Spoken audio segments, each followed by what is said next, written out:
Welcome to the Sünf channel. Today we talk about this little, whatever you want to call it. It's a big mystery. Nobody really knows how to program this thing. Me, neither. But I'm gonna show you the effects, what you can do with them, and how to use it as a live keyboard. And that's what we're gonna do today. Afterwards you can throw this in the toilet and flush it.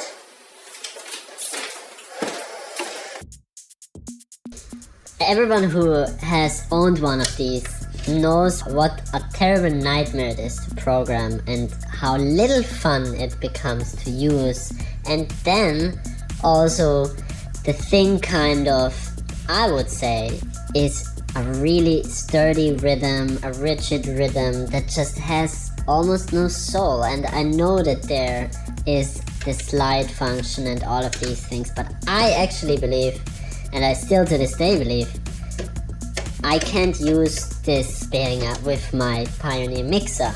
It just doesn't work, at least not the sequencer option. So I would just use it basically as a keyboard. And so what I'm gonna do is, so here on the left on the Cdj, I'm gonna let the drums play, and I'm gonna put the slide of the fader to the right.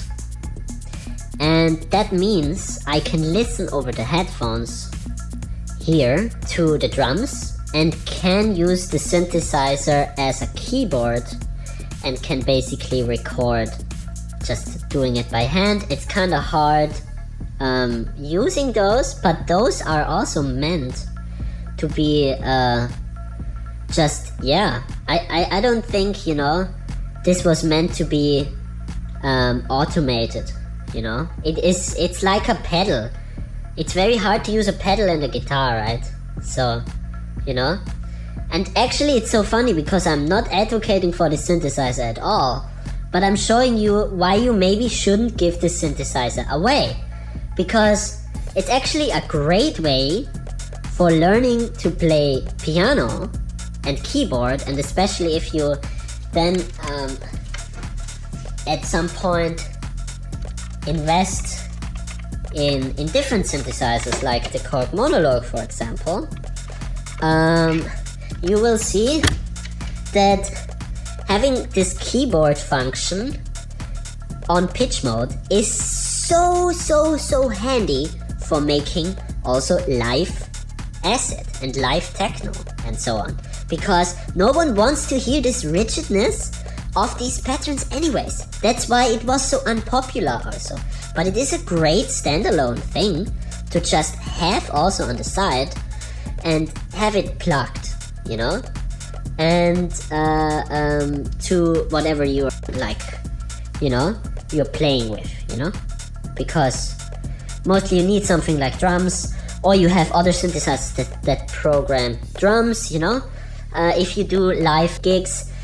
And so, yeah, I just believe this is the best way of using the Behringer TD3. I'm just gonna show you how I use this as a keyboard.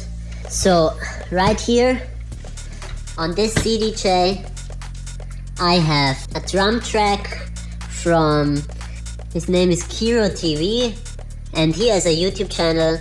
And so I speed the track up, I speed this whole drum layer. It is more than drums, but I'm gonna use it as an underlayer. I'm gonna speed it up to 135 beats per minute, and I'm gonna have this as my backing track basically. And so I wanna shout Kiro TV out because he's the GOAT for making house drums. Okay. So, sorry for all this shakiness. This is probably a nightmare to watch. But here we are. And so, you can set the tune here. So let's start with this endeavor. Let's make this more in the middle. Nice. Okay.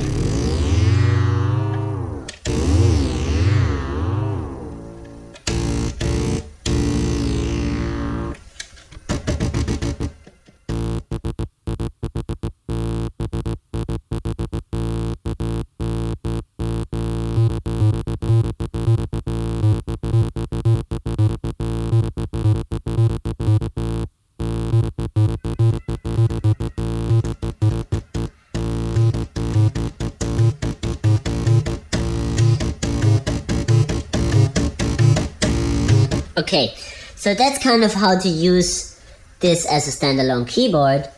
And so now I'm gonna press play here.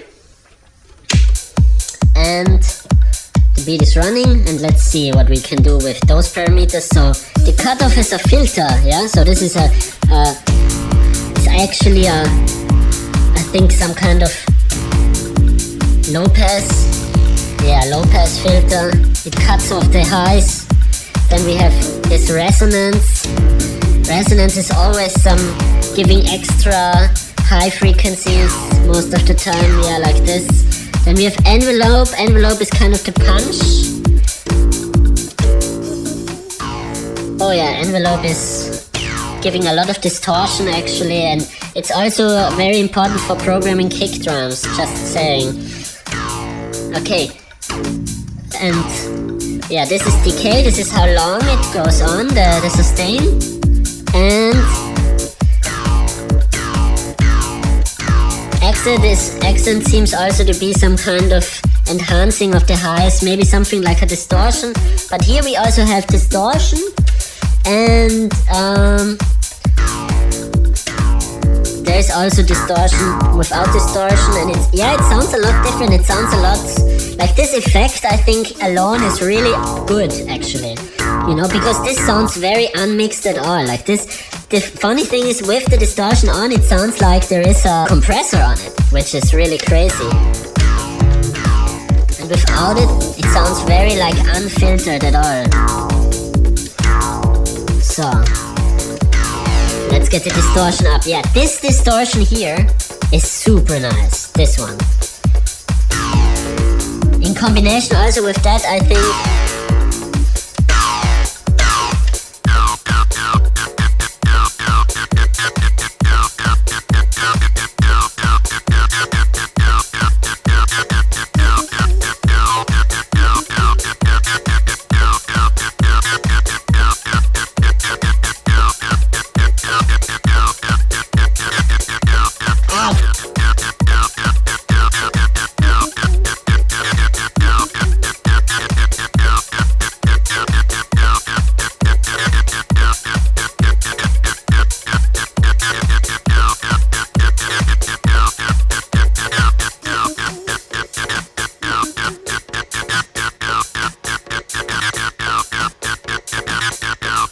the thing is, I'm making it very hard for myself right now, because I could, for example, like take this drum and make it very slow, you know, and then play it very slow, which you can also play more refined stuff, you know. You see when it's like 135 ppm as it is right now, then it becomes very hard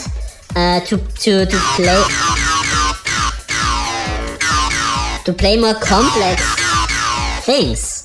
It's a smart idea to just basically say I record it slower and then I speed it up with the Cdj, because I do that a lot of times. I produce tracks at 120 ppm and then I speed them up, and because of like because if you make a track very fast, you will not notice the minor imperfections, but if you make it slower, you will notice the minor imperfections. So it's like really good to make a song at 120 ppm and then you can speed it up. And if you make very fast 140 ppm, I mean, there is not much space then also for melodic stuff and so on. So that means that you shouldn't think about that in a way, you know. I mean, there is like very repetitive things, they can be with melodic things, but that's often sampled, so you know, just so that you kind of get a context. I mean, I'm not using this as the sequencer because I don't know how to use it, and also there seems to be some kind of issue when I go into the whole different mode, because this light here doesn't seem to like blink in no matter what I do. Maybe I'm a dumb, probably I'm a complete idiot. I have tried it now for half a year to use the sequencer version, but I didn't, and so I made a bunch of videos like also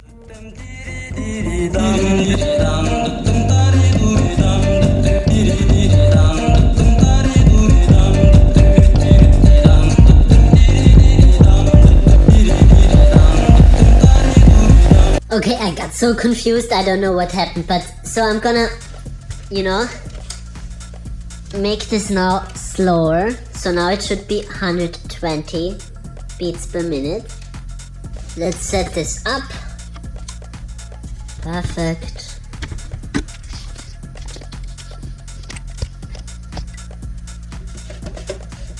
Let's get this ready.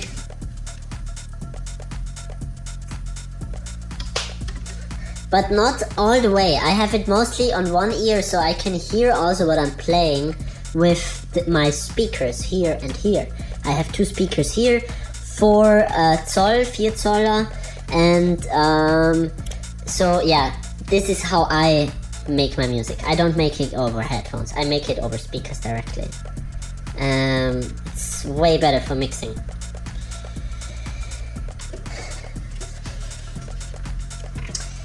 Okay, and also I have my Pioneer mixer here, my DJM 350, and here I also have 4 effects, and that means I can also filter here. For example, this is a high pass and a low pass filter. You can't hear anything. Let's turn this on. Oh, that's very loud. Okay, let's see how this sounds with the... Okay.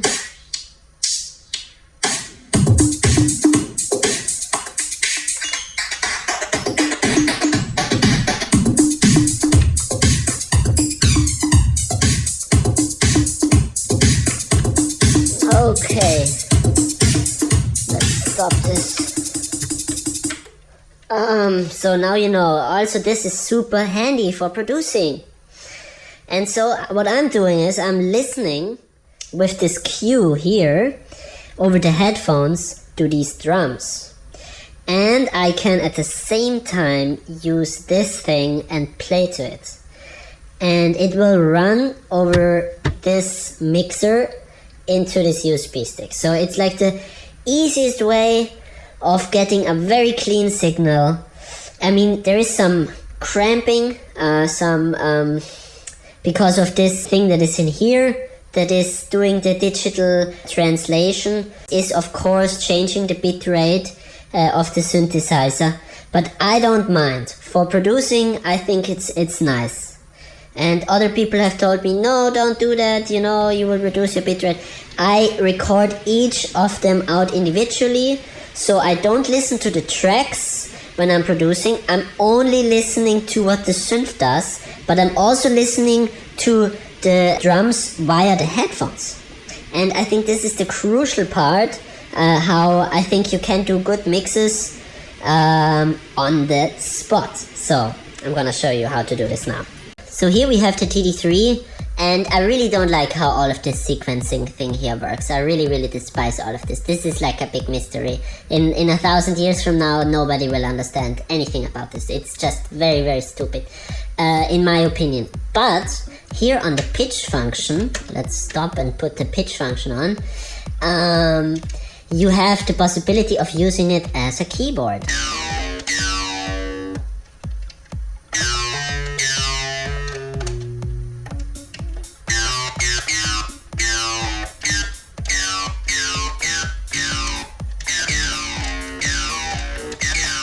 Okay, so this is super handy because we can play live with this.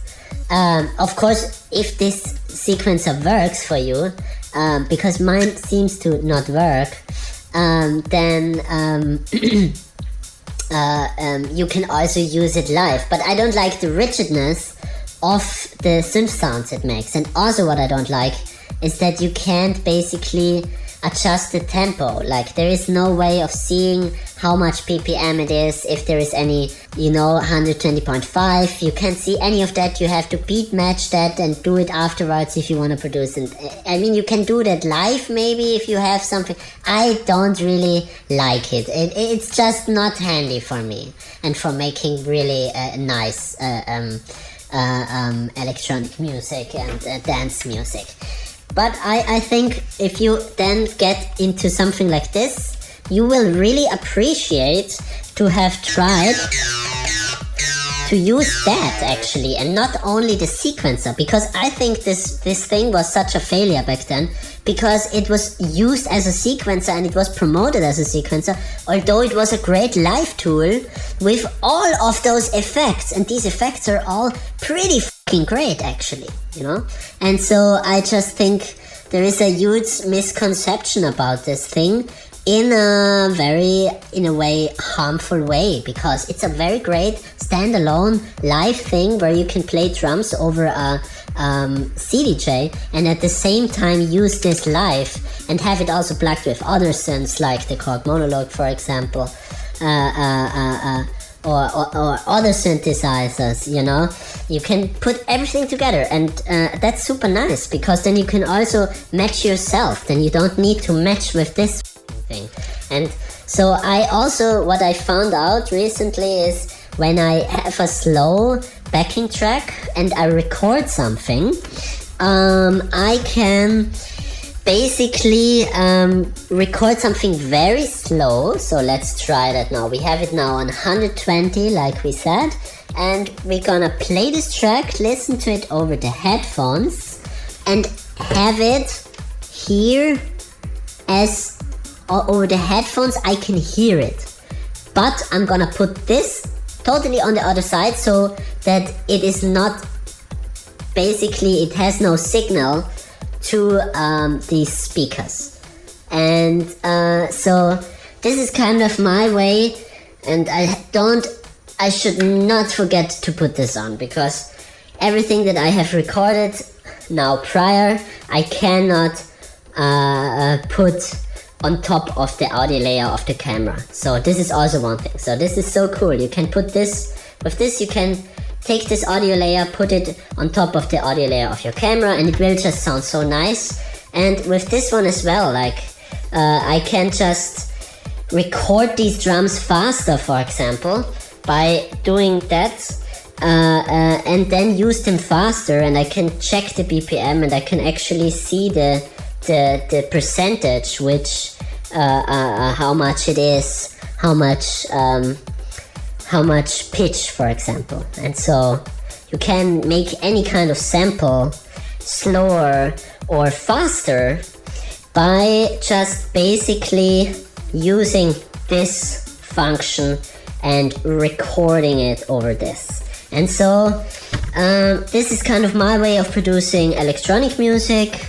And then afterwards in the DAW, we're gonna put effects on it. And we only want the clean signal. We want nothing else. We only want these very nice effects that give us this crunchiness, this gain, and also this clearness, this clear signal. That's what we want from this. We don't want this to be, all muffled with all kind of effects. I mean, you can put a pedal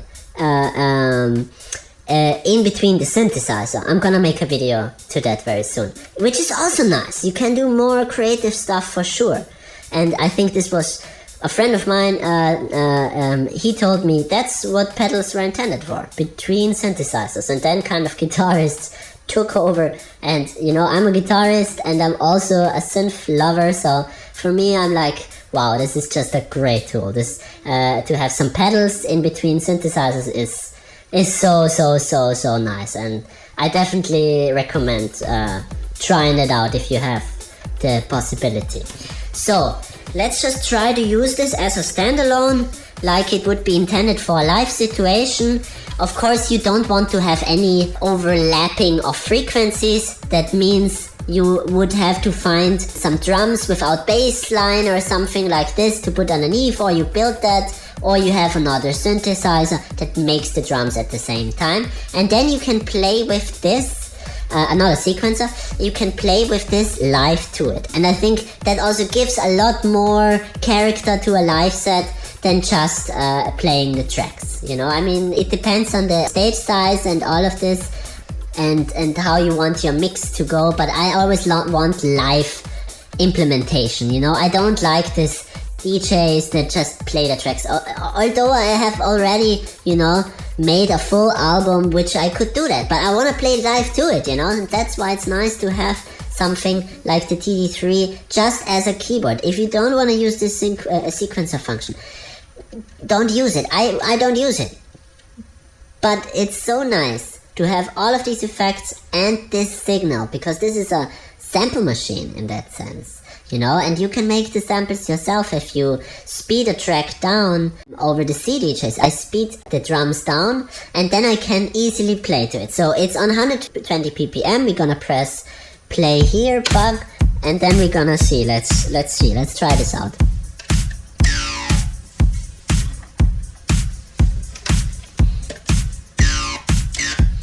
First, we're gonna change the pitch.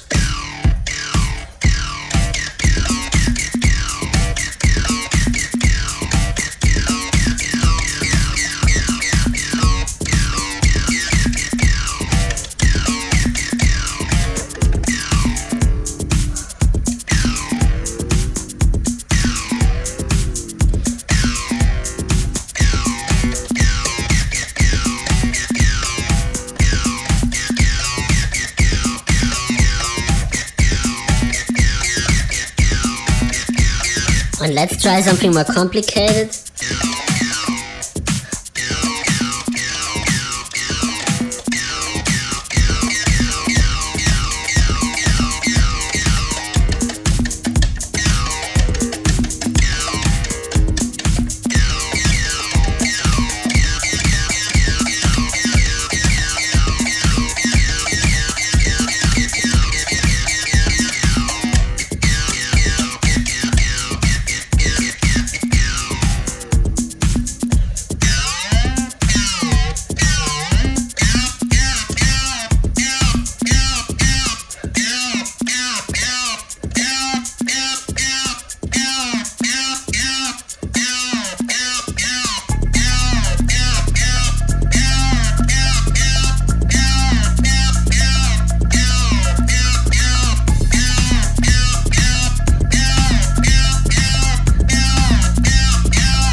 Okay.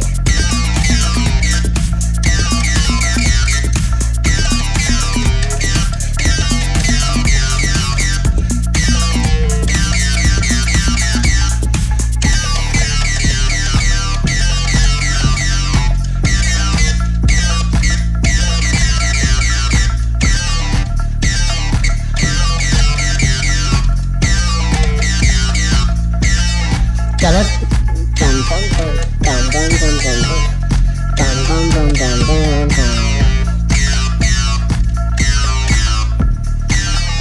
Bum bum bum bum bum.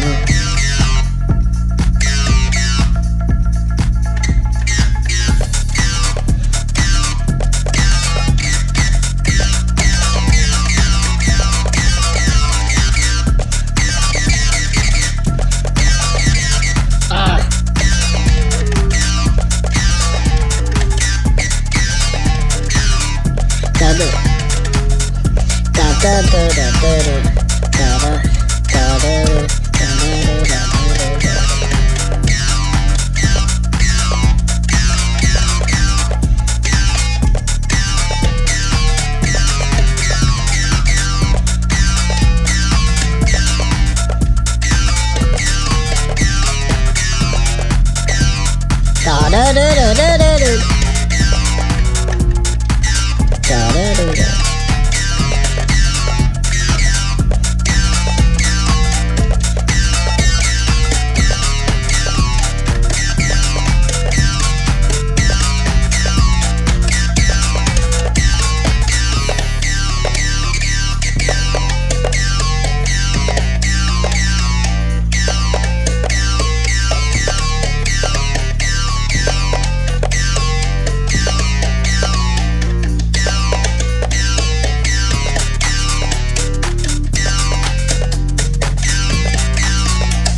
Okay, so you kind of understand it now.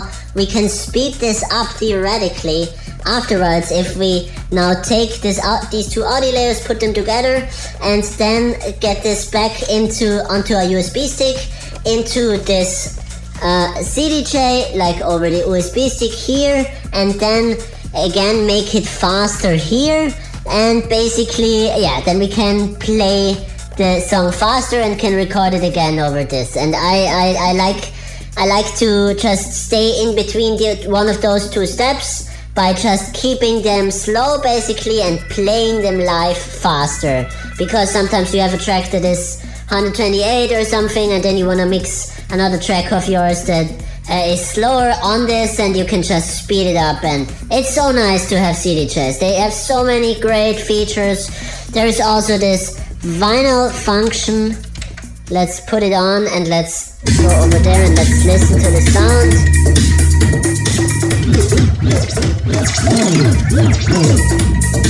It's freaking amazing.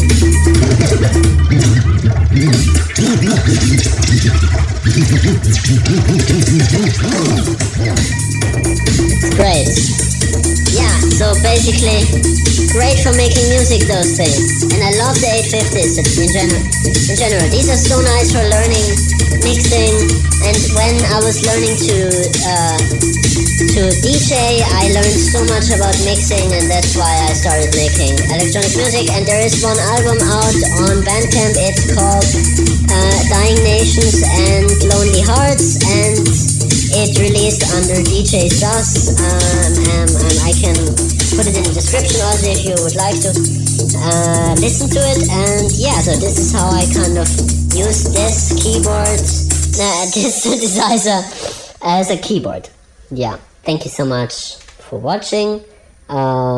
Hit the follow button, the bell, and I see you next time when we talk about how to make electronic music, ambient music, and use weird mixing techniques.